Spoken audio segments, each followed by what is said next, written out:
할렐루야. 날마다 성경 둘러보기 수원 사랑에게 종종인 목사입니다. 오늘은 구약 성경 열왕기하에 대해서 살펴보려고 합니다. 열왕기하의 저자는 유대인의 한 전승에 따르면 열왕기는 선지자 에레미야가 기록한 책이라고 합니다. 하지만 열왕기의 최종 저자는 누구인지 확정하기는 것은 불가능합니다. 열왕기 상하는 원래 한 권의 책이었다고 하죠. 그러나 히브리 성경 본문이 헬라어로 번역되면서 두 권의 책으로 나뉘었다고 합니다. 영어 성경과 한글 성경에서도 헬라어 번역 성경과 같이 열왕기가 두 권으로 되어 있습니다. 열왕기하의 저작 연대를 보면 열왕기의 마지막이 바벨론에서 포로 생활을 하던 유다 왕 여호와긴에 대한 기록인 것을 고려한다면 바벨론의 포로 기환 칙령이 발표되기 전 포로 시대에 이 책이 제작되었을 것으로 생각합니다. 열왕기하의 집필 동기가 무엇일까요? 이 시기에 이스라엘 사람들에게 가장 큰 문제는 유대 왕국의 멸망의 이유였습니다. 그들은 성전이 있는 예루살렘과 다윗의 언약을 보유한 유다 왕국이 멸망했다는 사실을 받아들이기 어려웠습니다.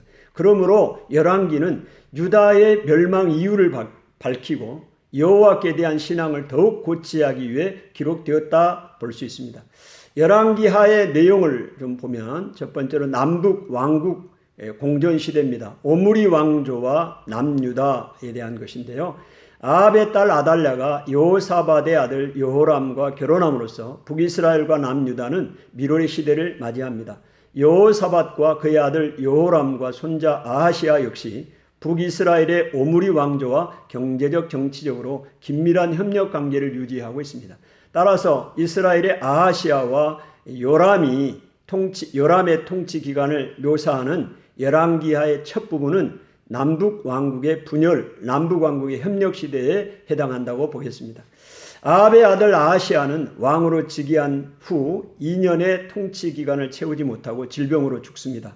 아합의 다른 아들 여호람이 그 일을 이어 왕이 되었으나 정치 사회의 혼란을 완전히 막을 수는 없었습니다.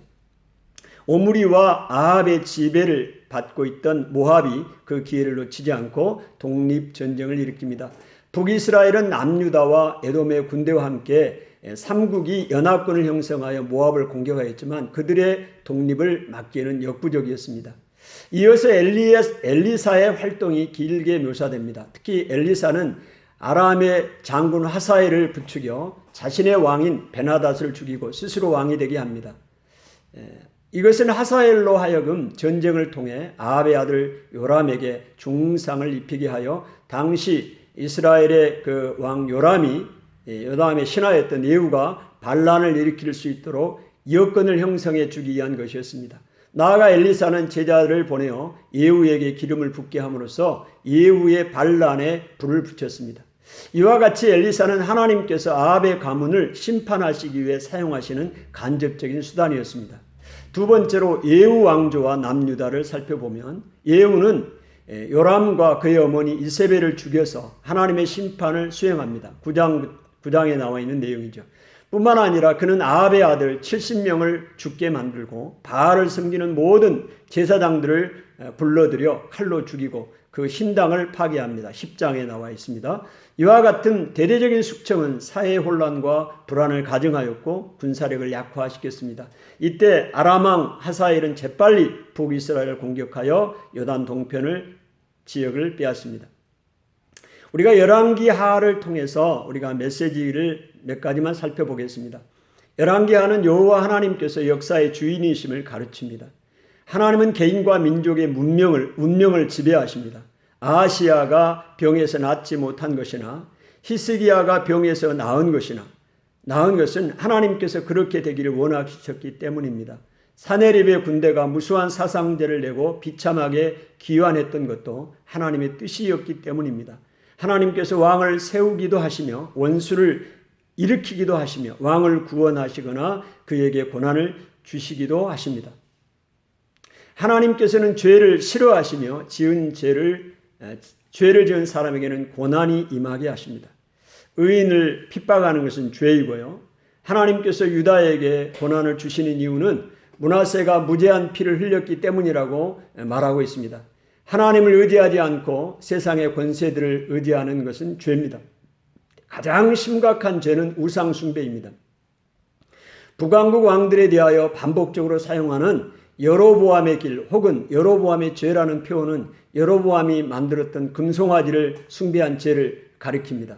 북왕국이 멸망한 것은 그들이 우상 숭배에 빠졌기 때문이며 여로보암의 죄에서 벗어나지 못하기 때문입니다. 유다 왕들 역시 우상을 숭배하여 하나님의 진노를 불러일으켰습니다.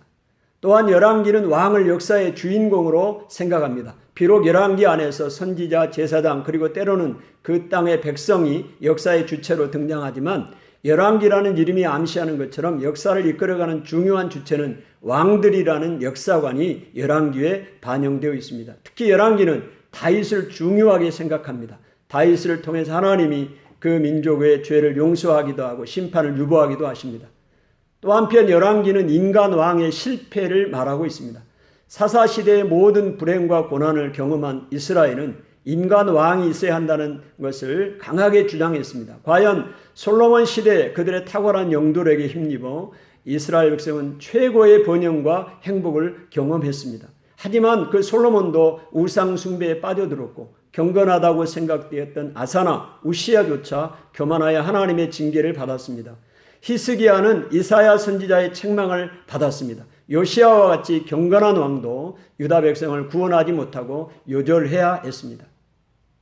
또한 지도자는 겸손하라고 말합니다. 하나님께서 지도자의 믿음이나 행동에 따라서 공동체를 벌하기도 하시며 복을 주시기도 하십니다. 특히 교회의 지도자들은 하나님 앞에서 더욱 겸손하게 행해야 합니다.